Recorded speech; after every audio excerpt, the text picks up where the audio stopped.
राधे राधे दोस्तों, जय श्री कृष्णा। मैं कंचन पाठक वट सावित्री पर एक वीडियो लेकर उपस्थित हुई हूँ। आप लोग सब सुनिएगा, देखिएगा और पूजा कैसे करना चाहिए, क्या ज़रूरी है, ये सब जानकारी होना चाहिए।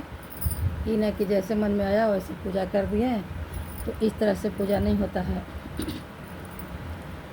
वट सावित्री का कुछ नियम होता है।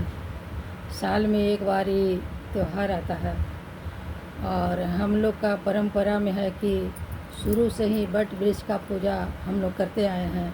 क्योंकि जब हम लोग के शादी होती है तो बारात के दिन भी हम लोग का वर का पूजा होता है और वर के गाछ से ही गौरी गणेश को हम लोग आवाहन करके लाते हैं। उसको जब तक लड़की का बारात नहीं आ जाता है तब तक उसको गौरी गणेश को पूजा करना पड़ता है। बार बार उनको पूजा करना है कि हे गौरी गणेश, आप निर्विघ्न शादी ब्याह को पार लगाइएगा और जो लड़का लड़की परिणय सूत्र में बंध रहे हैं उनका जीवन सुखमय हो, ये सब आपका आशीर्वाद बना रहे। तो हम लोग का शादी में भी होता है वट सावित्री का पूजा, वही पूजन है ये भी, तो ये भी कम महान नहीं है। साल में एक बार आता है, इसको नियम पूर्वक करना चाहिए। देखिए आजकल पहनने ओढ़ने का तो एक क्रेज़ी चल गया है कि कंपटीशन में पहनना है कि मेरे बगल वाली 1000 का साड़ी पहनी है तो मैं 1200 का क्यों न पहनूं। और ये सब तो ये दिखावा वाली बात है। लेकिन सात्विक और जो सच्चा पूजा है उसको मैं बता रही हूँ कि वट सावित्री का पूजा हर सुहागिन को करना चाहिए, कुमारी लड़की को भी करना चाहिए। क्योंकि देखिए जब शादी में हम लोग का पूजन होता है तो उस समय लड़की कुमारी रहती है, तो कुमारी से ही वर के पूजा करने से उसको शादी में सुखी जीवन का कामना करता है सब, कि वैवाहिक जीवन सुखमय हो। तो इसीलिए ये भी है, तो शादी विवाह कहीं मान के सुहागिन स्त्रियाँ ही करती हैं। तो साल में एक बार ध्यान देने जो बात है। हम लोग तो किया करते थे, तो अब उतना विधान कोई नहीं करेगा। हम लोग करते थे कि इसमें 3 दिन का नियम है, 3 दिन का किताब में भी लिखा हुआ है। वट सावित्री महारानी जो थी 3 दिन से उपवास में थी। हम लोग भी करते थे। इसके पहले त्रियोदशी आता है, तो त्रियोदशी के एक दिन पहले नहाय खाए का नियम किए, त्रियोदशी उपवास किए। उसके बाद किसी दिन चतुर्दशी का ये व्रत अमावस्या पर जाता है, नहीं तो चतुर्दशी के बिहानी पड़ता है। तो चतुर्दशी को भी कुछ हम लोग खाना नहीं खाते थे, सात्विक कोई भी आहार लिए।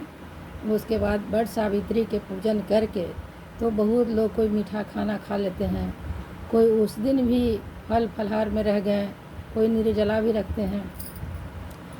तो ये है कि तो 3 दिन का तो अब कोई नहीं करते हैं, बहुत कम लोग ही करते होंगे। तो एक दिन का पूजा रह गया, एक दिन भी कीजिए तो नियम से कीजिए, श्रद्धा से कीजिए, ताकि भगवान के साथ कोई छल न हो। मैं बार बार कहती हूँ, पूजा कीजिए तो भगवान के साथ कोई छल कपट नहीं, एकदम सात्विक ढंग से कीजिए, हृदय से मान के भगवान को कीजिए कि आज मैं इस व्रत का नियम कर रही हूँ, पूजन कर रही हूँ, तो भगवान मेरा साक्षी हूँ। तो सबसे पहली बात कि कलश रखना बहुत ज़रूरी है हम लोग का हिंदू धर्म में, क्योंकि साल भर का त्यौहार है, एक बार करना है। तो इसीलिए इसमें कलश रखिएगा। जो उपवास करेंगे, जो खाना खा लेंगे पूजन के बाद, उनका नियम नहीं होगा। क्योंकि ये व्रत का साक्षी है कलश, कि आज मैं व्रत रख रही हूँ अपने सुहाग के लिए, तो कलश मेरा साक्षी है। क्योंकि इसमें गंगा माँ का आवाहन होता है, इस पे वरुण देवता का आवाहन किया जाता है। तो ये सब हमारे साक्षी हुए। इसलिए जो उपवास में है, फास्टिंग में है, वो कलश रखेंगे और 108 फेरा लगाएंगे वट वृक्ष का। फल फूल तो अपना शक्ति के अनुसार है, सामर्थ्य के अनुसार है, और जितना जिसको बने वो लेना है। ऋतु फल चाहिए इसमें, जो ठंडा चाहिए सब चीज़। तो अभी ऋतु फल बहुत ऐसे चीज़ हैं जो समय के अनुसार मिल जाता है, उसमें कोई दिक्कत नहीं है। और बांस का पंखा, बाँस का पंखा बहुत ज़रूरी है। न मिले तो किसी तरह का आप ले सकते हैं, लेकिन अगर संभव हो मिल जाए तो बाँस का ही पंखा रखना चाहिए, क्योंकि बाँस वंश हम लोग मानते हैं। इसीलिए जो वैवाहिक जीवन में प्रवेश करेंगे या प्रवेश किए हुए हैं, सारे लोग चाहेंगे कि हमको वंश भी वृद्धि हो, इसलिए बाँस को वंश माना जाता है। तो बाँस का पंखा ही शुभ होता है। इसमें बर का भी हौंकना है, बट वृक्ष को भी हौंकना है, और बाँस के पंखा पे ही खोइछा बदली होता है, जो हम लोग को शादी में भी कोहबर में रस्म निभाया जाता है कि जब दुल्हन आती है तो एक गुना बना होता है, उसको दुल्हन बाँस के पंखा पे ही लेकर और 5 सुहागिन को खोइछा भरती है।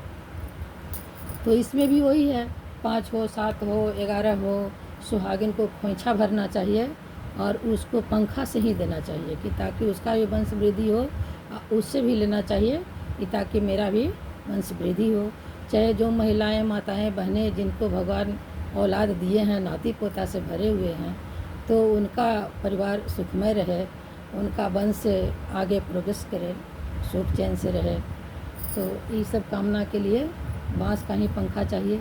अगर नहीं मिले तो इसमें है बट सावित्री पूजन में अब देखिए आजकल तरह तरह के माताएं बहनें दिखा रही हैं कि आर्टिफिशियल ही ले लीजिए, तो हर जगह हर चीज़ का संभव नहीं है और नहीं करना चाहिए, मानना चाहिए, क्योंकि भगवान को साक्षी मान रहे हैं। बर वृक्ष के नीचे बरकटेश्वर भगवान स्वयं शंकर भगवान रहते हैं, उनके सामने कोई छल प्रपंच मत कीजिए।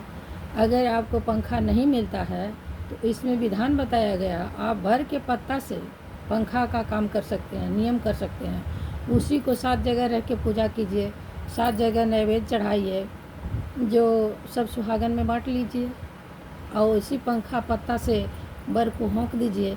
और महिलाएं हम लोग में क्या करती थी कि बर का पत्ता को अपने बाल में पीछे लगा ली और उसी को लगा के फेरा कर रही है, कि जितना बार फेरा करते हैं हम लोग उतना बार पंखा थोड़ा थोड़ा हिला देते हैं। तो वो संभव नहीं है, भीड़ भाड़ है, तो अपना बाल में लगा लेती थी कि ताकि मेरे पास रहे पत्ता।